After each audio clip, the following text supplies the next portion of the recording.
So we're going to be learning about where the French go shopping. And while of course they have grocery stores that contain all of the foods that you would need, just like in the United States, the idea of the specialty store is much more popular and common in France than it is in the United States.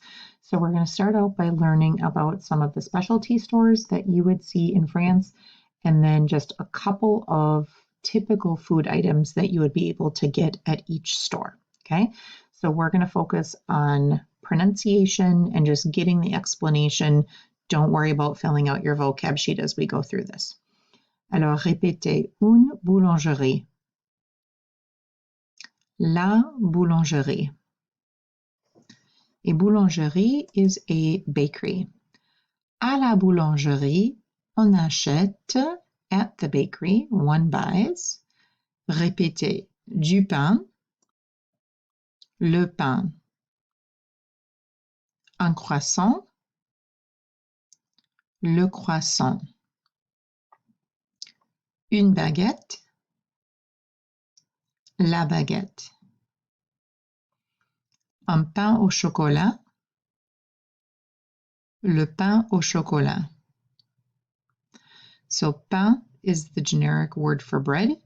Une baguette, of course, is that long, skinny loaf of bread that we typically refer to as French bread. But if you find something in the store labeled as French bread, it's probably just a long loaf of white bread. It's not at all like a baguette. A true baguette, which would be labeled as a baguette, is really hard and crusty on the outside, and it has a really dense texture on the inside. Un croissant, of course, is a crescent-shaped pastry, and un pain au chocolat is the same dough that they use for a croissant, but it has chocolate baked on the inside. So pain au chocolat looks like it would mean chocolate bread. Essentially, it's bread with chocolate, but it's not really bread. It's a pastry just like a croissant is. Répétez, une pâtisserie. La pâtisserie. So a pâtisserie is a pastry shop or a dessert shop. And this is what a window display might look like, where there are full-size cakes and torts and pies and things like that. And then pâtisserie in France also have just a bunch of little bitty individual serving size, cute little mini cakes and pastries and desserts and things like that. And pâtisserie is the word for pastry as well as the term for a pastry shop. À la pâtisserie, on achète, répétez, un gâteau, le gâteau, une tarte, la tarte, un éclair,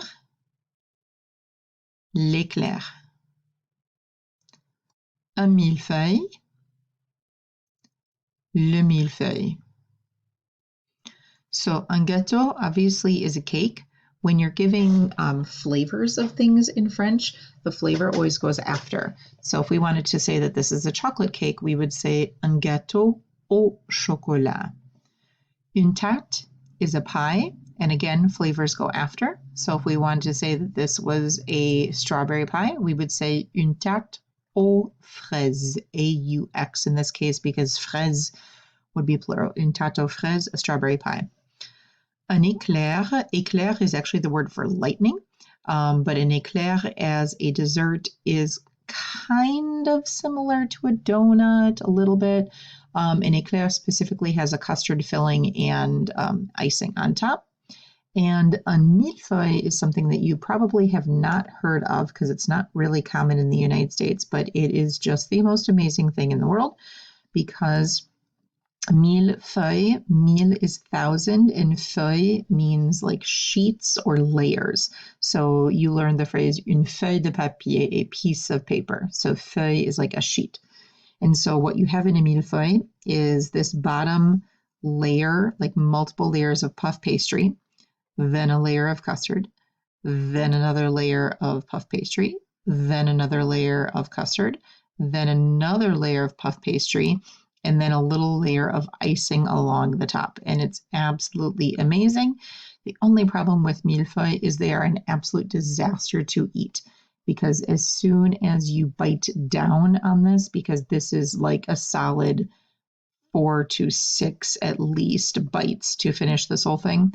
As soon as you bite down on it, those layers of puff pastry kind of smush together and custard comes out every side. So don't try to eat these in public. Buy one in a pastry shop, take it back to your hotel and eat it in the privacy of your hotel. But do have one. They're amazing. Millefeuille in English is apparently known as a Napoleon, but I just kind of give it the translation of 1,000 layers because that's literally what the name means. Now, both of these places, the boulangerie and the pâtisserie, are places where they're baking items.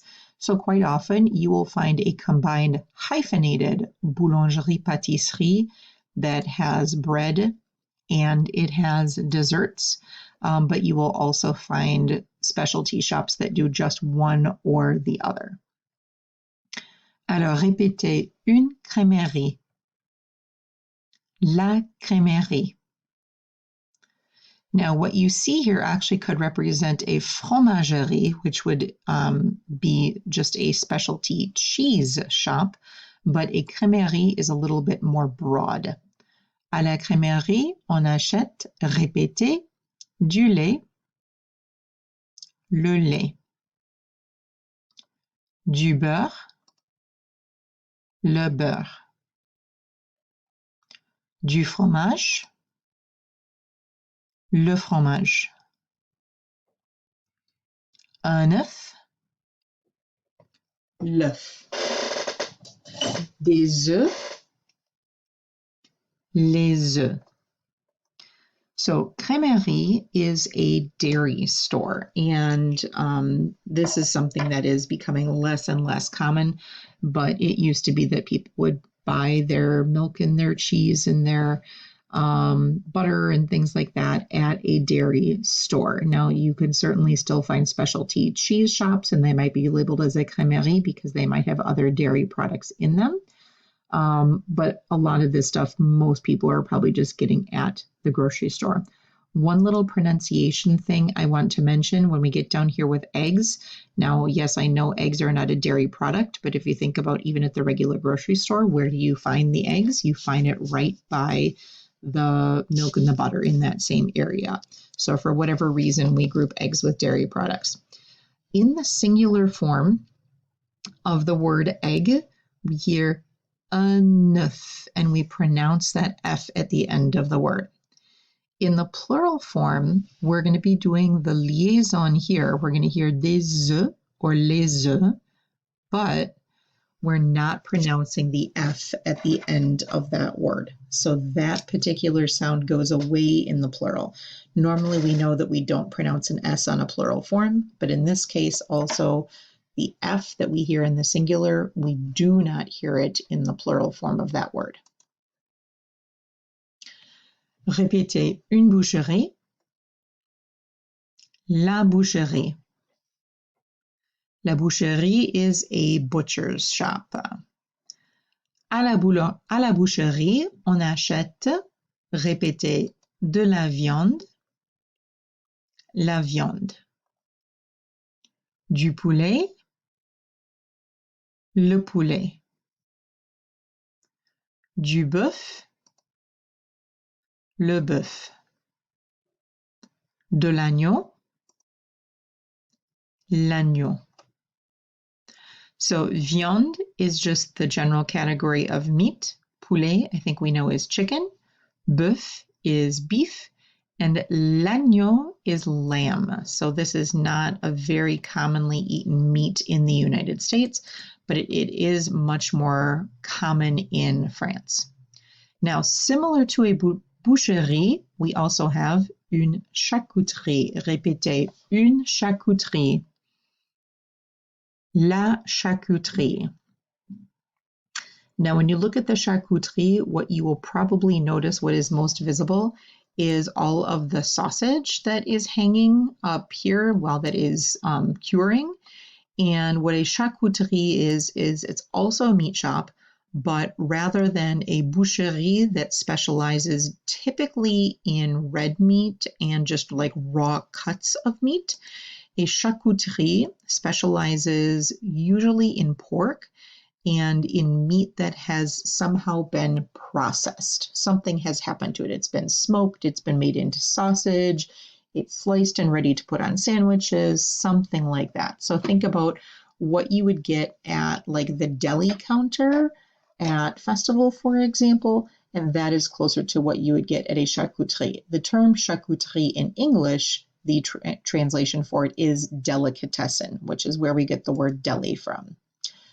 À la charcuterie, on achète, répétez, du porc, le porc, une saucisse, la saucisse, du jambon, le jambon, du pâté, le pâté. So, du porc is pork. Most items that you would get at a charcuterie are pork-based.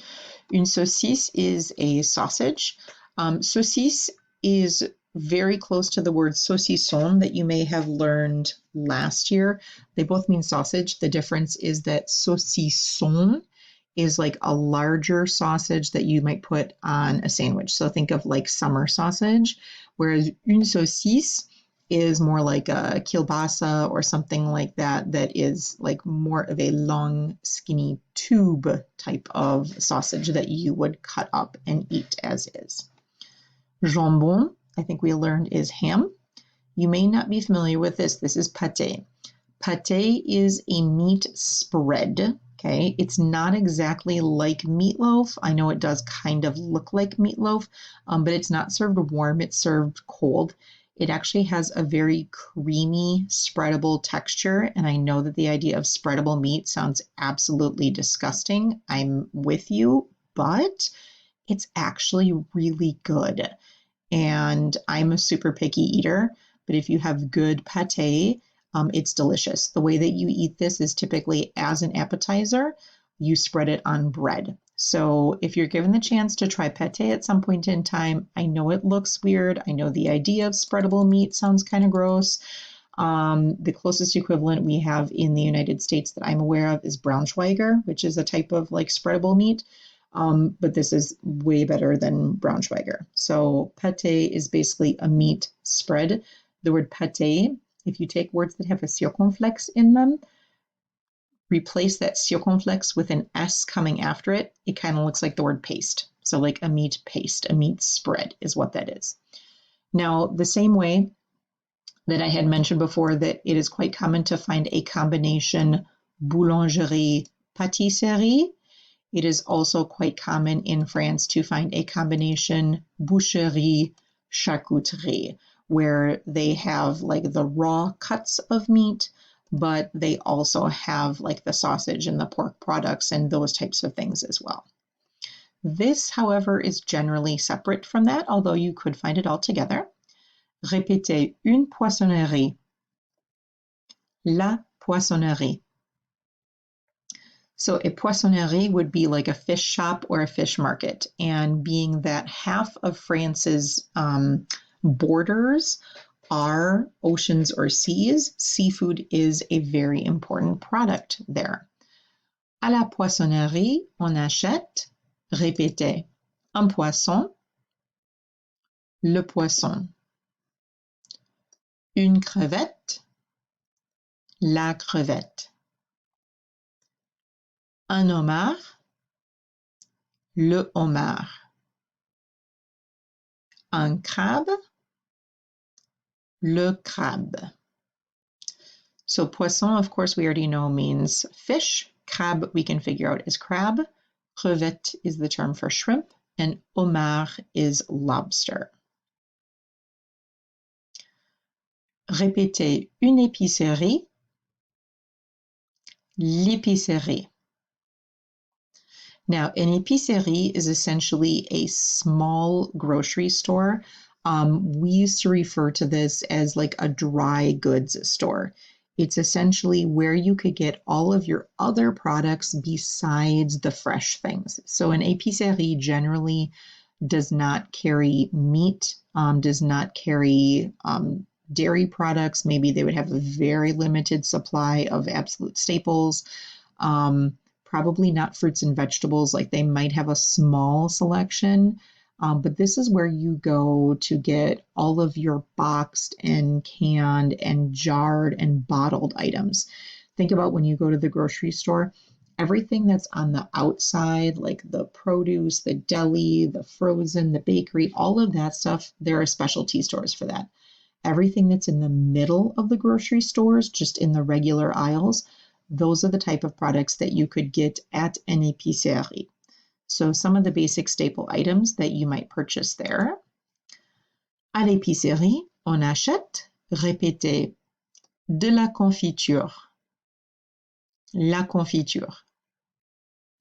de la moutarde, la moutarde,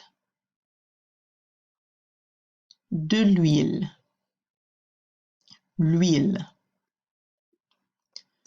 du vinaigre, le vinaigre, du sel, le sel, du poivre, le poivre, des épices, les épices, du sucre, le sucre, de la farine, la farine. So, going back to what we had before, confiture, jam, moutarde, mustard, huile, oil, like an olive oil or any type of a cooking oil, vinaigre, vinegar. And vinegar isn't something that we use a whole lot, but in France, typical salad dressing is a vinegar-based salad dressing, what we would call a vinaigrette. And many of the French do actually make their own salad dressing. So then you would need vinegar in order to do that. Sel, salt, poivre, pepper, sucre, sugar, farine, flour, and des épices means spices, so just spices in general. Now notice the word épice is related to the word épicerie. However, an épicerie is not specifically a spice shop. They sell much more than just spices. So I will refer to this as a dry goods store or just a small grocery store. It is related to the word épice for spices, but that doesn't limit what it actually does.